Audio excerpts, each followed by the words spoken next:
Bom, Emílio, em primeiro lugar, agradecer a oportunidade de falar com uma audiência tão qualificada e, sobretudo, sobre um tema tão importante para o Brasil de hoje, né? Sempre foi importante, mas acho que hoje é mais importante.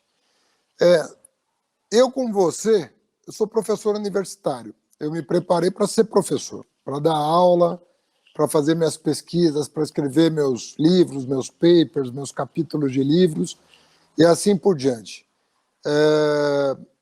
Eu sou filho de imigrantes, não sei se você é filho ou neto, mas da mesma filho. da mesma região do planeta.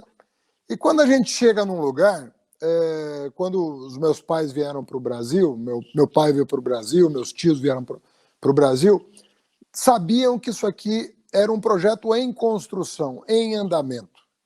E cada um tinha que ajudar como podia, né? Da melhor maneira possível. E eu vi no PT um instrumento importante de transformação da realidade brasileira naquilo que eu achava que ela tinha que mudar radicalmente, que era a questão central do desenvolvimento do Brasil, que é a questão da desigualdade. A mim parecia muito estranho um país com um potencial enorme ser tão desigual em tudo, não é? Era na educação, na renda, na saúde, no acesso à terra, no acesso ao crédito. Então, era uma coisa que me angustiava muito como estudante e depois como docente. Quando abriu-se a oportunidade de eu participar de um governo, eu não tive a menor dúvida em aceitar. Não porque eu não quisesse ser professor, muito pelo contrário. Tanto é que voltei à sala de aula assim que eu deixei o governo, mas eu entendo que, não todo mundo, evidentemente, mas as pessoas que tinham condição de abrir um parênteses na sua vida e colaborar com um governo progressista, deveriam fazê-lo, se tivessem vocação para isso, né, de criar projetos, criar programas sociais, formular políticas públicas. Então, e eu não me arrependo um segundo de ter tomado a decisão de participar dos governos que eu participei. Foi um capítulo extraordinário da vida pública nacional, ter um governo conduzido por um operário que passou todas as vicissitudes que o Lula passou, desde da sua infância, quando retirante veio de Garanhuns para São Paulo, passou todas as dificuldades que uma criança pode passar, inclusive fome, teve que trabalhar desde cedo, se formou como pôde, como torneiro mecânico, mas na presidência da República revelou uma sensibilidade para as demandas sociais que nenhum presidente até hoje, né, demonstrou, né? Então, até 2002, eu nunca tive um governo para chamar de meu, né? Eu nunca me identifiquei com os governos até 2002. E indo a partir de 2002, o governo Lula realmente abriu uma arena de possibilidades, uma clareira na vida pública nacional que permitia a pessoas como eu, que não, de classe média, professores, mas que tinham estudado, que tinham, enfim, que tinham uma atenção maior para a vida nacional, colaborar com um governo que queria fazer. Não era um governo que queria cortar, que queria sonegar direitos à população, não era um governo que negava a nossa história, a história dos negros, das mulheres, dos indígenas, da classe trabalhadora, não negava a pobreza, não negava a falta de oportunidade. Então, era um governo que afirmava tudo isso e que se mostrava disposto a transformar. E eu diria, Emir, sem falsa modéstia, até porque não dependeu de mim, dependia de quem tomou a decisão, eu diria que a área da educação foi a área mais beneficiada do governo Lula, dentre todas as outras. Porque se nós levarmos em consideração que o Bolsa Família também era um programa da educação, porque a gente monitorava a frequência de 50 milhões de estudantes para validar a transferência de renda, né, das mães, que eram as protagonistas do programa, mas considerando o Bolsa Família e o orçamento da educação, foi a área que mais foi beneficiada, né? E o que girava em torno, ciência e tecnologia, cultura, né? Então, nós tínhamos aí um enxoval completo. Eu tive nas caravanas do Lula, nas 4, eu acho que a coisa mais significativa, que mais tocava, era aquela situação da mãe, dona de casa, sem formação, e o filho, primeira geração, chegar à universidade. Né? Essa é a coisa que mais o tocava. Não era o salário, o emprego, então isso dava de barato. Né? Emílio, aquele livro famoso do Eric Hobsbawm, A Era das Revoluções, tem uma passagem lá que depois até foi recuperada num outro livro importante sobre Estado Nacional, do Benedict Anderson, irmão do Perry Anderson. Isso. Esses dois livros são Sociedades Imaginadas, se eu não me engano. Esses dois livros, o livro do Hobsbawm e o livro do Benedict Anderson, quando tratam de nacionalismo, né, tratam de uma questão central para a formação da consciência nacional, que é a chegada da classe média à universidade. Classe média que não dispunha de recursos. À universidade. Hobsbawm diz que as 3 coisas que caracterizaram a importância do século XX foram a ascensão das mulheres, a democratização do sistema educacional. Deixa eu lembrar qual é a terceira característica. Pela primeira vez a população urbana é maior que a população rural. O que eu quero te dizer é o seguinte, eu tinha muita consciência, como ministro da Educação, que não bastava melhorar, como nós melhoramos, a qualidade do ensino fundamental. Isso obviamente, que era uma obrigação. Mas nós tínhamos que, além de melhorar a qualidade do ensino fundamental, e o Fundeb foi criado para isso, o Fundeb foi criado para tirar o Nordeste da lanterninha da educação nacional e colocar na vitrine. Tanto é que Ceará, Pernambuco, Piauí estão na vitrine do que é possível fazer. Né? O Nordeste passou a ter mais estudantes universitários do que o Sul.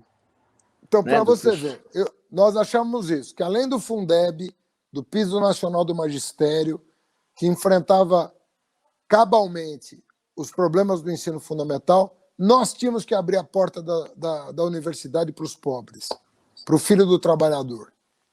E nós triplicamos praticamente a matrícula. Foi de 3 para 8 milhões de estudantes. Hoje, 4% da população brasileira está matriculada em universidade. Isso é um absurdo. Tem que ser um pouco mais. Nós temos que chegar a 6, 7. Mas para quem tinha a quantidade de estudantes que nós tínhamos, o fato de nós termos chegado a 8 milhões de universitários, hoje você vai nas federais, 68% dos alunos das universidades federais são egressos da escola pública. Então, quando me perguntam se eu estou otimista com o Brasil, obviamente você tem 2 jeitos de olhar. O primeiro é olhar o governo Bolsonaro. Se você olhar o governo Bolsonaro, você não tem como estar otimista.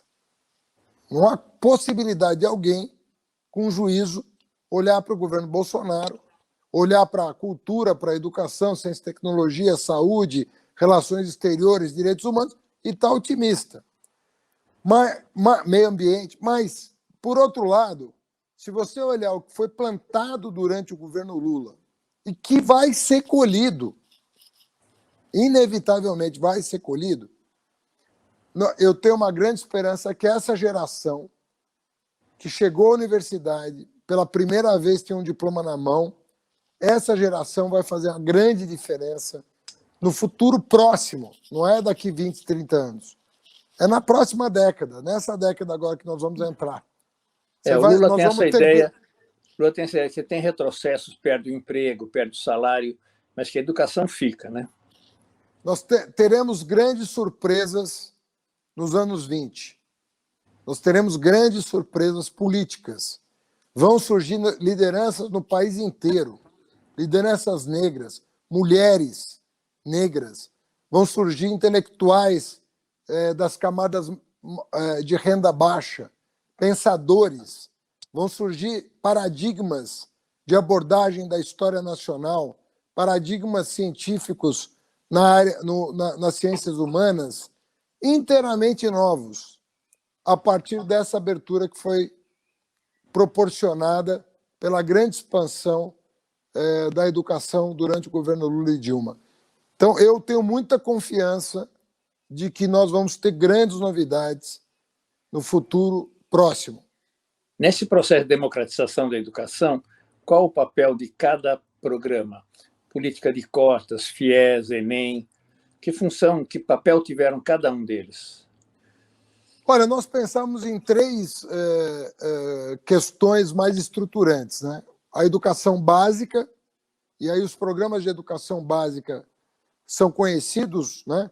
Foi monitoramento da qualidade de ensino-aprendizagem, com a criação do IDEB, Prova Brasil, que, aliás, foi uma encomenda do Lula, pouca gente sabe disso.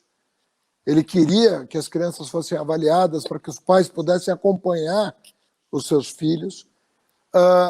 O Fundeb, que representou um aumento expressivo de investimento da União na educação básica.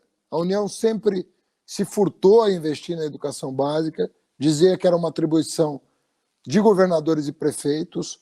A criação do piso nacional do magistério, né? E os programas complementares e suplementares, livro didático, transporte escolar, merenda escolar. Veja só que eu vou dar um dado para quem está nos ouvindo que não foi sequer veiculado pela imprensa. Acaba de ser divulgado o Prêmio Nobel da Paz. É o Programa Mundial de Alimentos da ONU que ganhou o Prêmio Nobel da Paz. Pois o brasileiro que chefia a equipe do Programa Mundial de Alimentos é o ex-presidente do FNDE, Fundo Nacional de Desenvolvimento da Educação, do governo Lula, que foi convidado para ir para a ONU por causa do Plano Nacional de Alimentação Escolar brasileiro. Fala o nome dele. Daniel Balaban foi meu colaborador durante anos.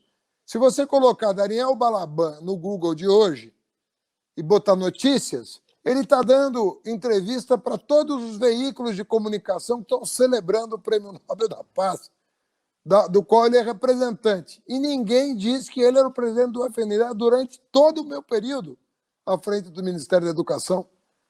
E o trabalho dele na alimentação escolar é que o alçou à condição de representante do Brasil junto ao Programa Mundial de Alimentos. Então você veja como essas coisas estão encadeadas, né? Para não falar do Graziano, que foi para a FAO pelas mesmas razões, pelo trabalho desenvolvido junto ao governo Lula frente ao Fame Zero. Então, são gestores públicos de excelente qualidade que foram para os organismos internacionais. Um deles está sendo homenageado pelo Prêmio Nobel, justamente em função do trabalho que começaram aqui no Brasil, no governo Lula, para você ver a importância que isso tem. Repondo a tua questão, na educação superior, nós não só fizemos a maior expansão e interiorização das universidades federais, como pelo ProUni e pelo FIES, abrimos as portas das universidades particulares para os pobres que não podiam pagar. E com o Enem, a reforma do Enem, nós levamos a seleção para o interior do Brasil, de maneira que o menino pobre do interior do Brasil podia, via SISU, que é o Sistema Unificado de Seleção, escolher onde quisesse estudar. Então, é um programa de democratização do acesso à educação superior de qualidade como nunca se viu em 500 anos de história. Nem Brasil Colônia, nem Brasil Império, nem Brasil República. Foi o Lula. Essa que é a coisa. Nem todos os diplomatas que passaram pela presidência da República sonharam em fazer o que o Lula fez para permitir o acesso à educação superior das camadas de baixa renda do Brasil, que tivessem talento, que fossem bem no Enem. Ninguém estava dispensando o mérito. Mas quantos meninos pobres que podiam ter chegado aos altos níveis educacionais do país deixaram de conhecer o seu talento, conhecer a sua vocação por falta de oportunidade? E na educação profissional, Emir, muita gente não repara o que o Lula fez. O Lula deu impulso, como nenhum outro presidente, à maior expansão da educação profissional do país, criando os institutos federais, que hoje tem mais de 600 unidades, fazendo a reforma do Sistema S, que foi a primeira desde a criação com Getúlio Vargas, e depois a Dilma com o Pronatec. Foi uma revolução na educação profissional que os nossos governos fizeram, com vários programas também de suporte, também no plano estadual, porque nós transferimos muita verba federal para os governos que quisessem expandir as suas redes próprias de escolas técnicas. Então, foi um conjunto. Nós não fizemos como os governos anteriores. O que nós vamos priorizar? Não, nós dizemos, vamos priorizar a educação, da creche até o Ciência Sem Fronteira, que mandou 100 mil jovens brasileiros estudarem nas melhores universidades estrangeiras. Nós não pulamos etapa. E tanto o Lula quanto a Dilma tinham esse entendimento. Essa foi uma grande coincidência entre os dois. Os dois tinham coincidência de propósito, de que nós não podíamos pular etapa na educação. Era da creche à pós-graduação. Esse era o nosso lema no Ministério da Educação. Então, para mim, isso aí ainda está por ser devidamente registrado do ponto de vista histórico.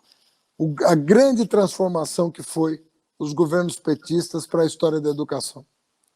Quantas universidades foram fundadas no Nordeste? Emir, eu faço uma observação que às vezes fala da criação de universidade. O mais importante, nós criamos 18, é o recorde de todos os tempos. Mas mais importante que isso é para quantas cidades importantes do interior nós levamos a universidade. A reitoria nunca, a sede nunca era em capital, né? Exatamente. Foram 173 cidades brasileiras que não tinham uma universidade pública e que receberam um campus universitário. Isso é inédito na história do país. Ninguém vai, infelizmente eu digo isso, mas isso dificilmente vai se reproduzir no futuro, como foi muito difícil um governante fazer isso no passado. 173 cidades brasileiras, com mais de 100 mil habitantes, receberam um campus de federal, de universidade federal. Nós passamos no sul do Piauí, tinha uma universidade que já fazia 10 anos que estava funcionando. É isso. Piauí, você citou cidades importantes do interior, como Picos, Floriano, Parnaíba, lá no Delta, não tinha universidade, só tinha em Teresina. Nós levamos para todas as cidades importantes do Piauí um campus universitário. O Wellington Dias, que é o nosso governador pela 4ª vez lá do Piauí, um dos mais bem avaliados do país, ele era o primeiro que ia lá no Lula dizer onde é que tinha que ter universidade. A encomenda chegava para mim, eu tinha que executar a obra, contratar professor e colocar para funcionar.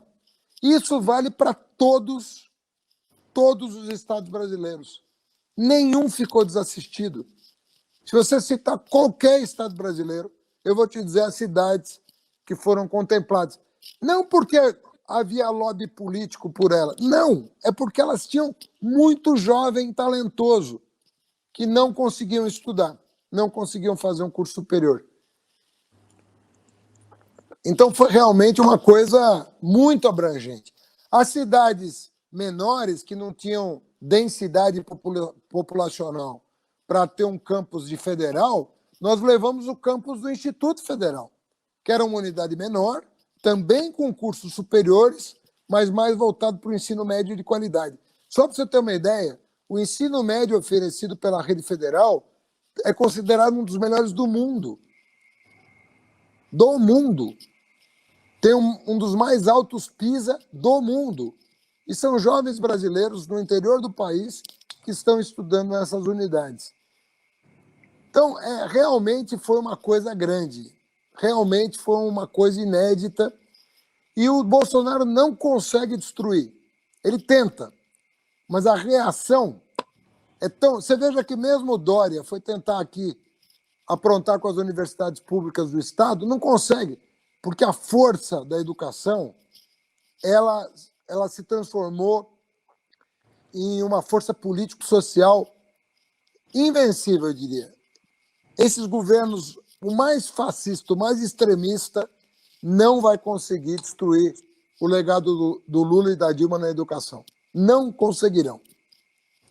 Você estudou, você fez Direito, fez Economia, né? Como cursos. Depois você está fazendo, né? Depois você está fazendo a pós lá na USP, era em Filosofia. Eu fiz o mestrado em Economia e o doutorado em Filosofia. Ah, tá. Foi aluno nosso lá na universidade. Você era aluno nosso, continuava a trabalhar na 25 de março na loja do teu pai, certo? Bom, você chega lá no Estado e funciona a máquina, não funciona a máquina. Como é que foi para você assumir um aparelho daquele tamanho e ter que colocar em prática tantas coisas num período relativamente curto? Olha, Emir, a máquina... Eu comecei minha vida pública no governo da Marta Suplicy como subsecretário de Finanças. O João Sayad era o secretário.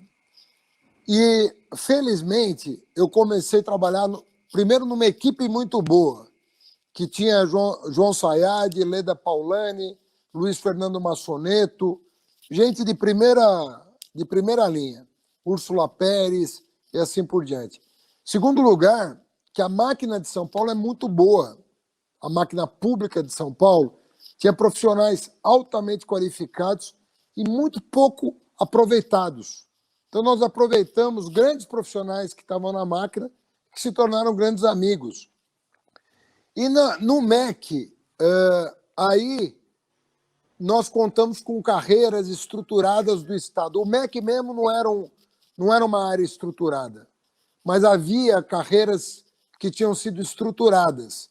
Por exemplo, carreira do Tesouro Nacional, a carreira da SOF, a carreira da Controladoria Geral da União. Eram carreiras estruturadas, a carreira de gestor público, e nós compusemos a nossa equipe a partir dessas carreiras. Eu citava o exemplo do Daniel Balaban, né? Presidente do FNDE durante 6 anos e hoje agraciado com o Prêmio Nobel, compõe a equipe que ganhou o Prêmio Nobel. Esse rapaz é da carreira do Tesouro Nacional. Nós puxamos ele do Tesouro Nacional, colocamos ele na presidência do FNDE. Então, você tem material humano riquíssimo no Brasil. O problema é a falta de oportunidade, como sempre. Quando você tem um governo feito Bolsonaro, é tudo nomeação, né? Ou com base em patente, né? É militar, é bom. Ou com base em compadrio, é do Centrão, é bom. A gente não atuava assim. Nós formamos muitos bons quadros no governo federal, pensando da máquina pública os melhores gestores, né? Tanto é verdade que o Lula tinha ministros que ninguém conhecia, que tinham sido grandes gestores. Pega um Zé Gomes Temporão. Era um grande gestor, se tornou ministro da Saúde. Eu mesmo era um professor universitário, e não era da política. Cheguei a ministro da Educação, fui por 7 anos ministro da Educação. Um dos mais longevos da história do Brasil. Só o Capanema e o Paulo Renato ficaram tanto tempo quanto eu à frente do ministério. Você está num governo hoje que já está no 4º ministro e errou de novo. Errou pela 4ª vez. Fernando, a diferença é muito grande. Nós estamos lutando para retomar, ganhar de novo eleições democraticamente e voltar a dirigir o Brasil. Em qualquer lugar que você esteja lá no governo, quais seriam os principais objetivos de um próximo governo democrático, popular, na educação, na educação. Emílio, eu vou começar pela economia, porque se a economia não vai bem, fica tudo muito difícil. Por que foi possível aumentar o orçamento do Ministério da Educação de 20 para 100 bilhões? Quando eu cheguei no Ministério da Educação, o orçamento era 20. Quando eu saí, era 100. Como é que foi possível uma coisa dessa? Foi possível porque o Lula era um desenvolvimentista. O Lula não aceitava menos de 4,5% de crescimento. Não se aceitava menos de 4,5% de crescimento no Brasil, no governo do Lula. Era proibido falar em crescimento abaixo de 4%. Quando caía de 4%, era uma crise no governo. O Lula chamava todo mundo para saber o que estava acontecendo. Como foi possível gerar 20 milhões de empregos formais, Emir, formais, entre emprego público e emprego com carteira assinada, 20 milhões de postos de trabalho? Como isso foi possível?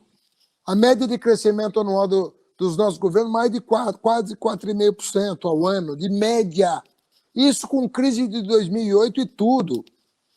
Porque veio a crise de 2008 e nós soubemos enfrentar. O Brasil cresceu 7% em 2010, 2 anos depois da crise.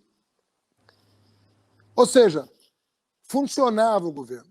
Quando veio a crise de 2008, eu fui chamado no Palácio do Planalto para saber como é que o Ministério da Educação ia gerar emprego. O Ministério da Educação.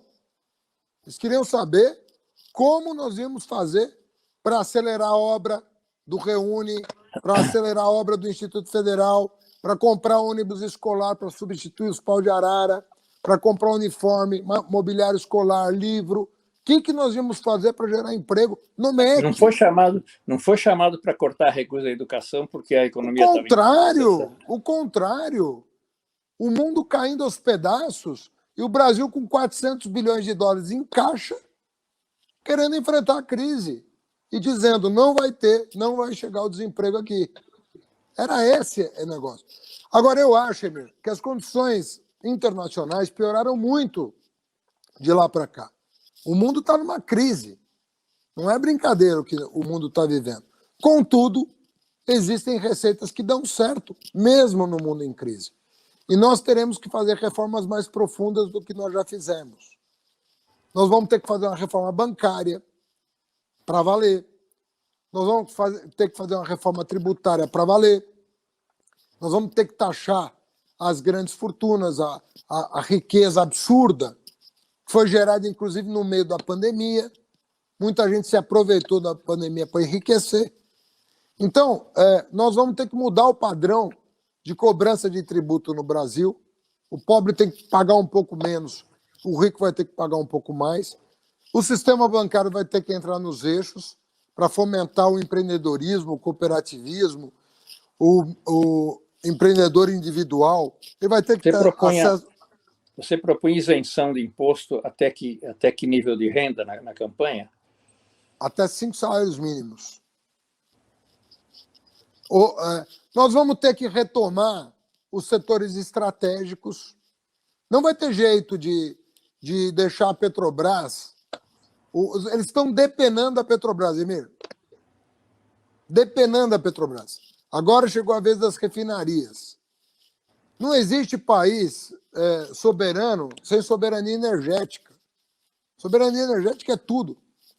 Por que as grandes potências atrapalham tanto a vida das nações em desenvolvimento? Porque elas estão de olho nas fontes de suprimento de energia. Por que o Oriente Médio, com tanto petróleo, não se desenvolve? Por que a Venezuela não sai da crise? Não sai. Nunca saiu, Emir. Não é agora com Maduro, não. Venezuela sempre esteve em crise. Desde o final do século XIX. A Venezuela permanentemente em crise. Ou ela se rende aos Estados Unidos, assina os contratos de fornecimento de petróleo, ou ela está liquidada. Essa é a história da Venezuela. Então, nós temos que entender isso. Não existe país soberano sem soberania energética. E o Brasil é um país que tem tudo para se desenvolver, do ponto de vista energético. Agora, olha o que estão fazendo com o meio ambiente do país. Isso aí, essa questão alimentar, está batendo na mesa do trabalhador já. Com esse padrão que nós estamos tendo aqui, nós vamos ter um problema de carestia no Brasil. A gente não ouve falar dessa palavra há muito tempo, mas ela vai bater na porta do trabalhador, porque o dólar está a 5,60, o seu Guedes falou que se chegasse a 4 era uma crise, está em 5,60, os alimentos estão sendo exportados, está faltando comida na mesa do brasileiro, o brasileiro vai ter que pagar caro, vai ter que pagar em dólar, convertido em real, aquilo que ele consumia tranquilamente a preços módicos. Então está todo mundo sentindo a inflação já, Emir. Então não é só desemprego, não. O desemprego bateu a porta por causa da maneira como o Bolsonaro administrou a pandemia e agora nós vamos viver o problema da inflação.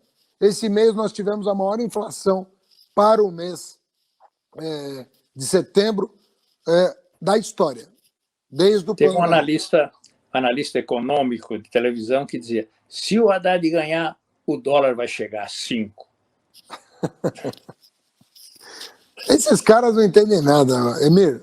Olha, eu não sei, eu acho que o cara ganha inversamente ou proporcional ao que ele entende de economia, para falar na televisão.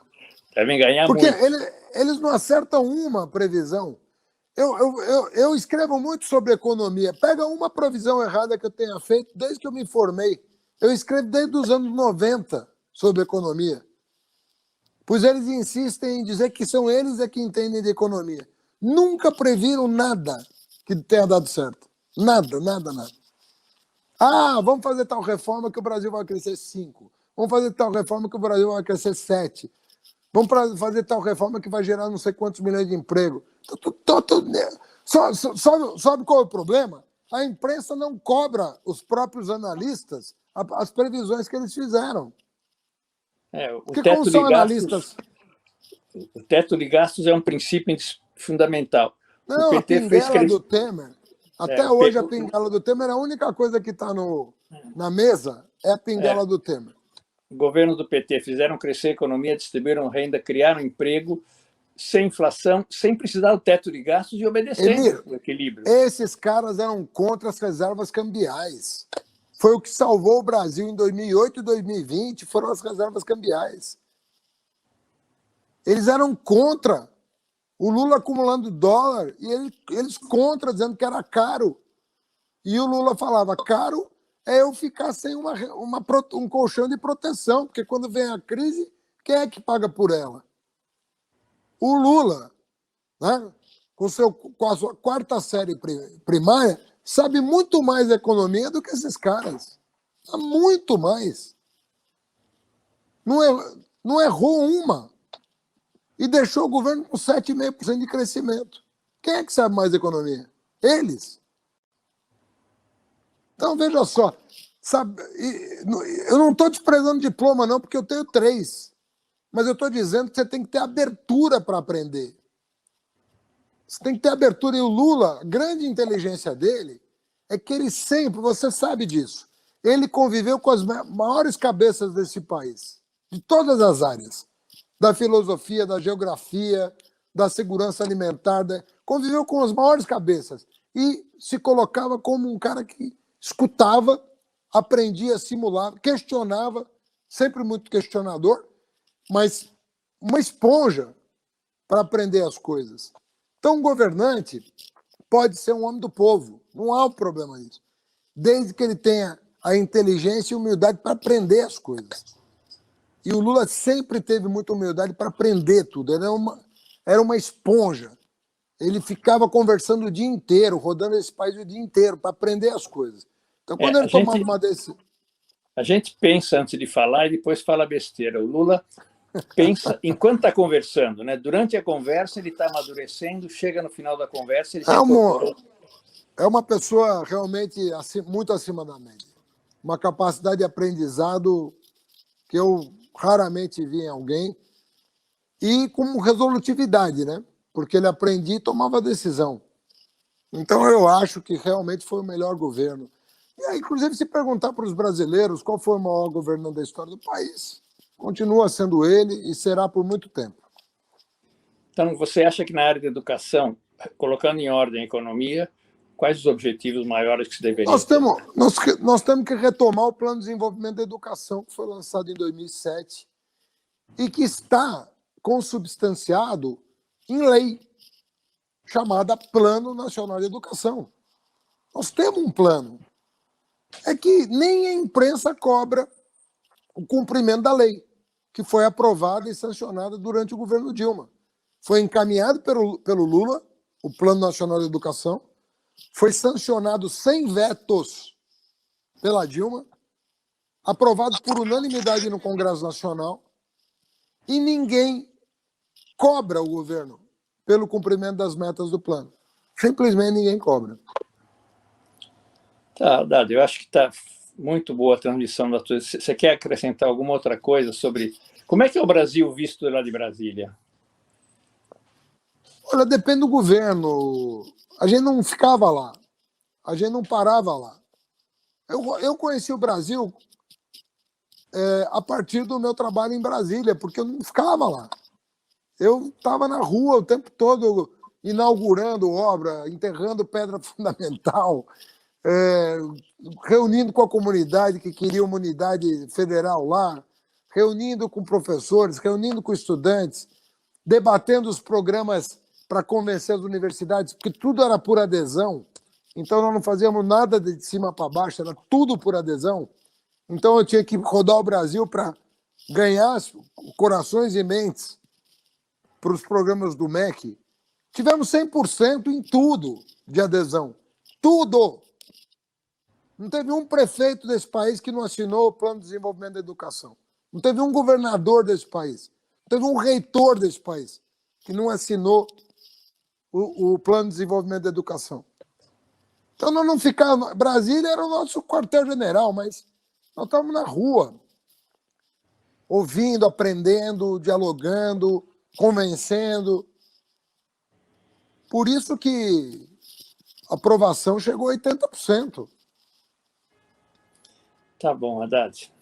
Obrigado. Era exatamente isso. Queria que transmitisse a experiência no governo, tá bom? Obrigado, Evinha. Obrigado. Tá, Tudo de bom. abraço.